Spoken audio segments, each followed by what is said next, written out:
নমস্কার, আপনারা দেখছেন বীরভূম টিভি এবং আমি আপনাদের সাথে ষষ্ঠী দেবাংশী। হুগলি জেলার দেবানন্দপুরের কাছে কৃষ্ণপুর বা কেষ্টপুরে প্রত্যেক বছর পয়লা মাঘ অনুষ্ঠিত হয় বিরাট এক মাছের মেলা এবং সেই মেলাকে কেন্দ্র করে এলাকার মানুষরা ভিড় জমান সেখানে। কি নেই সেই মেলায়! রাঘব বোয়াল থেকে চুনোপুটি, রুই, কাতলা, ইলিশ, ভোলা, ভেটকি, শঙ্কর মাছ, কাঁকড়া, অনেক রকমের মাছ পাওয়া যায় এই মেলায় এবং সেই মাছ কিনতে ভিড় জমে দেখার মতো। এই মেলার অবশ্য একটি ইতিহাস আছে। শোনা যায় এই মেলা শুরু হয়েছিল এলাকার জমিদার গোবর্ধন গোস্বামীর আমল থেকেই।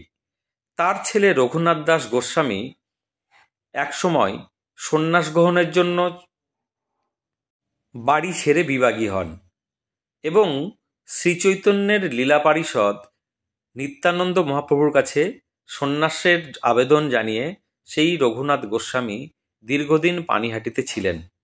প্রায় 9 মাস পর বাড়ি ফেরেন রঘুনাথ এবং সেই আনন্দে বাবা গোবর্ধন গোস্বামী গ্রামের মানুষকে একদিন পেট ভরে খাওয়ানোর সিদ্ধান্ত নেন। গ্রামের মানুষ সেই অসময়ে কাঁচা আমের ঝোল ও ইলিশ মাছ খাওয়ার আবদার করে।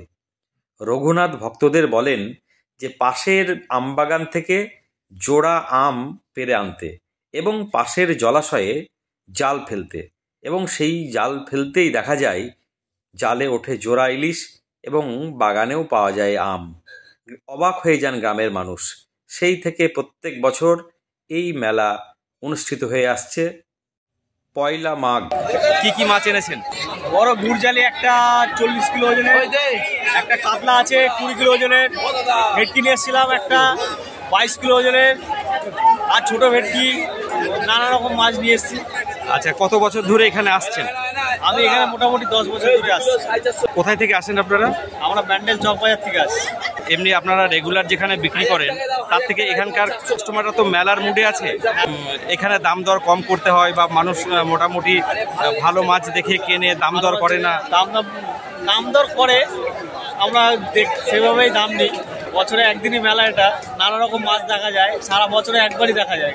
আর এমনি এখানে ব্যবসার সঙ্গে মেলার আনন্দটাও উপভোগ করছেন তো? হ্যাঁ।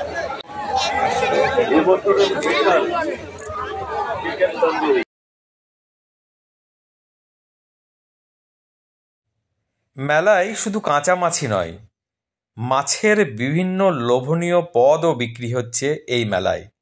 একটি স্টল হয়েছে মেলার মধ্যেই, সেখানে এই ভোলা, ভেটকি, ইলিশ, চিংড়ি, কাঁকড়ার বিভিন্ন উপাদেয় খাদ্য বিক্রি হচ্ছে মেলার মধ্যেই। অর্থাৎ আপনি বাড়ির প্রয়োজনীয় মাছ কিনে নিন এবং আপনি ওখানে মেলায় দাঁড়িয়ে মাছের বিভিন্ন পদ টেস্ট করার সুযোগ পাচ্ছেন। এবং যেহেতু গ্রামীণ মেলা, কাজেই বাড়ির প্রয়োজনীয় বিভিন্ন জিনিসপত্রের পসরা সাজিয়ে বসেছে বিভিন্ন দোকানদারেরা। সেখানে বাঁশের এবং বেতের কুলো, ঝুড়ি, ধামা এগুলো বিক্রি হচ্ছে। অর্থাৎ মেলায় মাছ কিনুন এবং বাড়ির জিনিসপত্র নিয়ে মেলা উপভোগ করে বাড়িতে ফিরুন। আবার বিভিন্ন পর্যটক দলও এসেছে যারা এই মেলার আশেপাশের মাঠগুলোতে পিকনিক করছে। তারা মেলা থেকে তাদের প্রয়োজনীয় বিভিন্ন মাছ কিনে নিচ্ছেন, তারপর তাদের পিকনিকে সেই মাছের বিভিন্ন পদ তারা উপভোগ করছেন। মেলায় প্রবেশ পথেই সাইকেল এবং মোটরসাইকেল রাখার গ্যারেজের বন্দোবস্ত হয়েছে এবং মেলার শান্তি শৃঙ্খলা রক্ষার জন্য সেখানে পুলিশ মোতায়েন আছে। আগামী বছর পয়লা মাঘ উপভোগ করতে যদি চান এই মেলা, এই মাছ মেলা, তাহলে চলে আসুন ব্যান্ডেল স্টেশনের সন্নিকটে দেবানন্দপুর এলাকার কৃষ্ণপুর এবং লোকমুখে প্রচলিত কেষ্টপুরে। Bureau report, Birbhum TV.